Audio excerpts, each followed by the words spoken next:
तो नेटफ्लिक्स के ऊपर बनने वाला सबसे महंगा शो जो है वो बेसिकली स्ट्रेंजर थिंग्स 4 को बताया जा रहा है, जिसका एक एपिसोड $30 मिलियन का बना है। और ये कोई छोटा मोटा एपिसोड नहीं, बल्कि इसके एक एक एपिसोड 1 से लेकर 1.5 घंटे तक के हैं, जो कि किसी तरीके से भी एपिसोड नहीं बल्कि पूरी की पूरी मूवी की फॉर्म में हमें दिखाई जा रहे थे।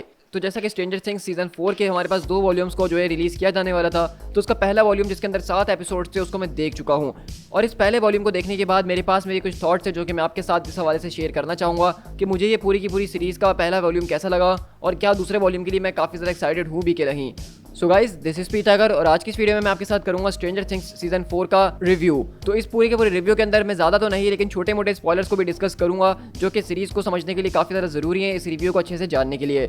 और जैसा कि आपको मेरी आवाज़ से अंदाज़ा हो ही गया होगा कि भाई एक बार फिर से हमारी तबीयत ख़राब है, तो इसलिए हम फेस कैम नहीं कर रहे हैं। तो चलिए बिना किसी और बात के इसी के साथ अपनी आज की इस वीडियो को स्टार्ट करते हैं।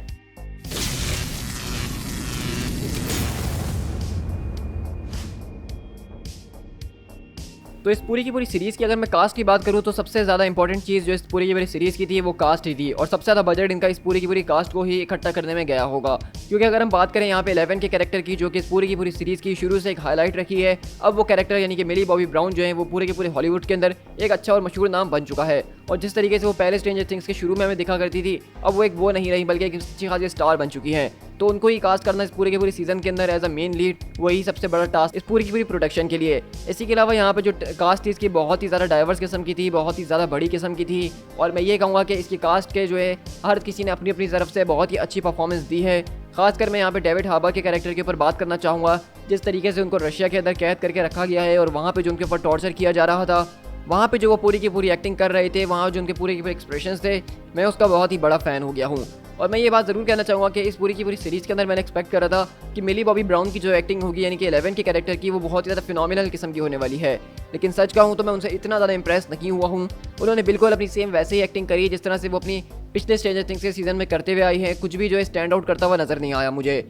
इसके अलावा यहाँ पर उनके पूरे के पूरे कैरेक्टर के ऊपर मुझे शिकायत है कि कम फोकस किया गया था, जबकि वही इस पूरी की पूरी सीरीज़ की जो मेन लीड भी हैं और उनके ऊपर ज़्यादा फोकस होना चाहिए था। जबकि यहाँ पे जो दूसरे साइड कैरेक्टर्स थे उनकी स्टोरीज़ के ऊपर, उनकी लाइफ के ऊपर ज़्यादा फोकस करके दिखाया गया, और ये चीज़ मुझे जो है कभी कभार इस पूरी की पूरी सीरीज़ को स्किप करने पे मजबूर कर रही थी। और मैं ये कहना यहाँ पे ज़रूर चाहूँगा कि जिस तरीके से यहाँ पे इन सारे के सारे कैरेक्टर्स को एक साथ जोड़ने की कोशिश की जाती है किसी ना किसी तरीके से, वो कभी कभार बहुत ज़्यादा एक्स्ट्रा फील हो रहा होता है। ऐसा लगता है कि इनको ज़बरदस्ती एक दूसरे के साथ जोड़ा जा रहा है। इनका जुड़ना यहाँ पे ज़रूरी नहीं है, लेकिन फिर भी वो स्टोरी को कोहेसिवनेस देने के लिए वो इन सारे के सारे कैरेक्टर्स को कोई ना कोई लिंक दे रहे होते हैं। इसी के बाद अगर मैं इस पूरे की पूरी मूवी की कास्ट के अलावा यहाँ पे इसके मेन विलन के ऊपर बात करना चाहूँ, जिसके बारे में बहुत ज़्यादा चर्चा हो रही है, जिसका नाम वेकना है, तो मैं ये कहूँगा कि इस पूरी की पूरी सीरीज़ का ये वाला जो विलन है ये पिछले विलन से थोड़ा सा स्टैंड आउट ज़रूर किया है। क्योंकि पिछले जो विलन थे वो हमें माइंडलेस बीस्ट नज़र आ रहे थे जो कि बस अटैक करते थे और लोगों को मारने के लिए यहाँ पे आया करते थे। लेकिन ये विलन जो वेकना का हमारे पास विलन है वो कोई इतना ज़्यादा माइंडलेस किस्म का नहीं है। और जिस तरीके से इसके अंदर पूरा का पूरा उसका ओरिजिन दिया गया है इसके आखिरी एपिसोड्स के अंदर, मैं उसका सच में बहुत ही बड़ा फ़ैन होकर रह गया हूँ। और सच कहूँगा कि इसकी जो शुरू के एपिसोड से मिड के एपिसोड थे, मैं उनको देख के बिल्कुल भी एक्साइटेड नहीं हुआ था।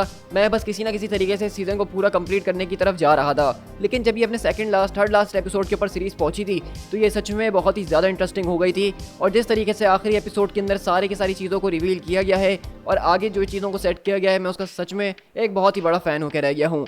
जिस तरीके से यहाँ पे वेकना के कैरेक्टर को इंट्रोड्यूस करवाया गया है, उसकी पावर्स को दिखाया गया है, उसके ओरिजिन को दिखाया गया है, तो वो बहुत ज़्यादा मेक सेंस बना रहा है कि क्यों अब तक का सबसे ज़्यादा खतरनाक किस्म का विलन वेकना है जो कि हमें स्ट्रेंजर थिंग्स की सीरीज़ के अंदर नज़र आने वाला है।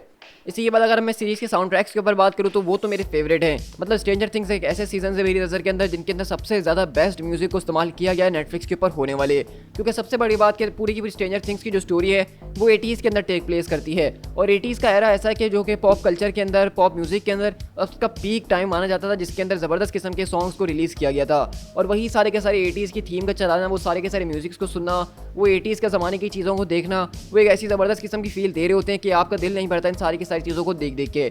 इसी के अलावा अगर मैं यहाँ पे VFX और CGI के ऊपर बात करूँ तो मैं ये कहना चाहूँगा कि वाकई में अगर इस पूरी की पूरी एपिसोड्स का 30 मिलियन का बजट है तो वो नज़र भी आ रहा है। मतलब अगर आप इस पूरे के पूरे सीज़न को देखेंगे तो आपको 1 मिनट के लिए भी ऐसा नहीं लगेगा कि आप कोई सीरीज़ देख रहे हैं। बल्कि यहाँ पे आपको प्रॉपर जो है AAA क्लास की एक मूवी जो है हॉलीवुड की उसकी फील आएगी कि जिस तरीके से Avengers infinity war, end game और इस तरह दूसरी बड़ी बड़ी मूवीज़ के अंदर जो है CGI का इस्तेमाल किया जाता है, ठीक उसी तरीके से यहाँ पे CGI का इस्तेमाल करके इन्होंने बहुत शानदार तरीके से सबके सामने पेश किया है। तो मैं तो CGI का और VFX का इसमें बहुत ही बड़ा एक फ़ैन होकर रह गया हूँ। और जिस तरीके से जो वेकना वाली पूरी की पूरी CGI थी उसको दिखाना काफ़ी ज़्यादा मुश्किल था। और अभी कुछ टाइम पहले हमने गौर की CGI के ऊपर बात करा, तो मैं यहाँ पे सोचने में मजबूर हो गया कि जब वेकना को इतने ज़्यादा ज़बरदस्त तरीके से दिखाया जा सकता है तो शायद गौर को भी दिखाया जा सकता था, लेकिन वो हमारी दूसरी वीडियो जिसके ऊपर एक अलग ही डिस्कशन हो जाएगी। लेकिन इसी के बाद अगर मैं यहाँ पे बात करूँ इस पूरे के पूरे रन टाइम की, जो कि इसकी सबसे बड़ी हाईलाइट था, यानी कि एक एक एपिसोड 1 से लेकर 1.5 घंटे तक का, और आखिरी का एपिसोड तकरीबन 1 घंटे 40 मिनट का था, जो कि बहुत ही ज़्यादा बड़ा है। लिटरली यहाँ पे वेनम, लेटदेयर बी कार्नेज और मॉर्बियस जो मूवीज़ थी वो इससे छोटी लेंथ की थी, और इसका एक एक एपिसोड उन मूवीज़ से ज़्यादा बड़ा था। तो क्या ये जस्टिफाई करता है इस पूरे के पूरे रन टाइम को जो इन्होंने इतना ज़्यादा लंबा खींचने की कोशिश करी है, या फिर ये ज़बरदस्ती इन्होंने सीरीज़ को हाइप देने के लिए इतना ज़्यादा लंबा रन टाइम कर दिया है? तो मैं सच कहूँ तो मैं यहाँ पे यही कहना चाहूँगा कि अगर ये इस पूरे के पूरे रन टाइम को 1 घंटे के अंदर भी रखते तो तब भी ये एपिसोड्स बहुत ज़्यादा अच्छे तरीके से एग्जीक्यूट कर सकते थे। मुझे ऐसा लगता है कि इन्होंने आखिरी एपिसोड के अलावा बाकी जिन जिन जगहों के ऊपर रन टाइम को एक्सटेंड करने की कोशिश करी है वो उन्होंने बेकार में किया है। कहीं कहीं जगहों पे आगे सीरीज़ बहुत ज़्यादा स्लो हो रही थी, बहुत ज़्यादा बोर हो रही थी, और आपको बार बार उसको स्किप करना पड़ रहा था। तो मेरे हिसाब से कि अगर वो इन सारी की सारी चीज़ों को वहाँ से काट देते, उन चीज़ों को नहीं दिखाते, तो ये पूरे के पूरे रन टाइम 1 घंटे के अंदर आराम से आ सकता था, और फिर ये सारे के सारे एपिसोड्स बहुत अच्छे एक फास्ट पेस के ऊपर चलते और लोगों का इंटरेस्ट भी इसमें बना रहता।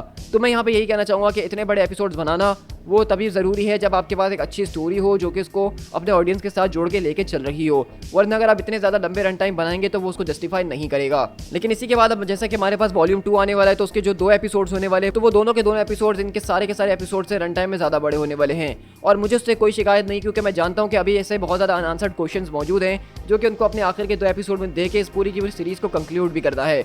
अभी तक मेरे हिसाब से ये सीरीज़ जो है अपने मिड के ऊपर भी बहुत मुश्किल से पहुंची है, और यहाँ पे तकरीबन 1 वॉल्यूम का एंड हो गया है। तो उन 2 एपिसोड्स के अंदर हाफ से ज़्यादा चीज़ों इनको दिखानी है और इस सीरीज़ को कंक्लूड भी करना है।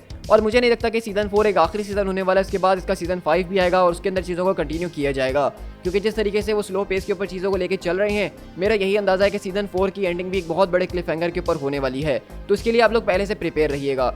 और अगर आप मुझसे रेटिंग के बारे में पूछे कि अगर मुझे ये सीरीज़ कैसी लगी और मैं इसको 10 में से कितने नंबर देना चाहूँगा, तो मैं इसको सॉलिड जो हूँ 8.5 आउट ऑफ 10 देना चाहूँगा। यहाँ पे जो 1.5 नंबर मैंने काटे वो सिर्फ इसके रन टाइम की वजह से काटे हैं, और कुछ कैरेक्टर्स के ऊपर ज़्यादा फोकस किया था जिनके ऊपर नहीं करना चाहिए था, क्योंकि वो इस पूरी की पूरी स्टोरी को ड्रैग कर रहे थे। बाकी ये पूरी की पूरी सीरीज़ काफ़ी ज़्यादा सॉलिड थी, इसकी एंडिंग जो थी वो बहुत ही ज़्यादा स्ट्रॉन्ग थी, और जो उसका विलन ओरिजिन दिया गया है मैं उसका बहुत ज़बरदस्त तरीके से फ़ैन हो गया हूँ। और सच में यही पूरी की पूरी चीज़ है जो कि मुझे सीज़न 2 के लिए बहुत ही ज़्यादा एक्साइटेड कर रखी है। So guys, with that being said मैं अपनी इस वीडियो को यहीं पर रैप अप करता हूँ। आई होप कि आपको मेरा ये रिव्यू पसंद आया होगा, और अगर आपने स्ट्रेंजर थिंग्स 4 को देख लिया है तो आप लोग मुझे बताइएगा कि आप इसको 10 आउट ऑफ कितनी रेटिंग्स देना चाहेंगे। मैं आपके कमेंट्स को ज़रूर पढ़ूंगा। साथ ही साथ अगर आप इस तरह की ऑसम वीडियोस हमारे चैनल के ऊपर एंजॉय करना चाहते हैं, जहां पे हम Marvel, DC, Netflix, trailer breakdown, fan theories और सबके ऊपर बात कर ही रहे होते हैं, तो चैनल को सब्सक्राइब करना बिल्कुल भी मत भूलिएगा। और अगर आप कॉमिक्स के अंदर इंटरेस्ट रखते हैं तो मेरे मेन चैनल स्पीड टाइगर को जरूर सब्सक्राइब कीजिएगा, जहां पे मैं इस वक्त थॉर द गॉड बुचर वाली स्टोरी को एक मूवी की फॉर्म में आपके साथ शेयर कर रहा हूं। तो मेरे मेन चैनल को भी चेकआउट करना बिल्कुल भी मत भूलिएगा, और मुझे फेसबुक और इंस्टाग्राम पे फॉलो कीजिएगा इस तरह की ऑसम अपडेट्स और न्यूज़ को हासिल करने के लिए। So guys, this is speed tiger. मिलते हैं अपने किसी और वीडियो के साथ। Till then, thank you so much.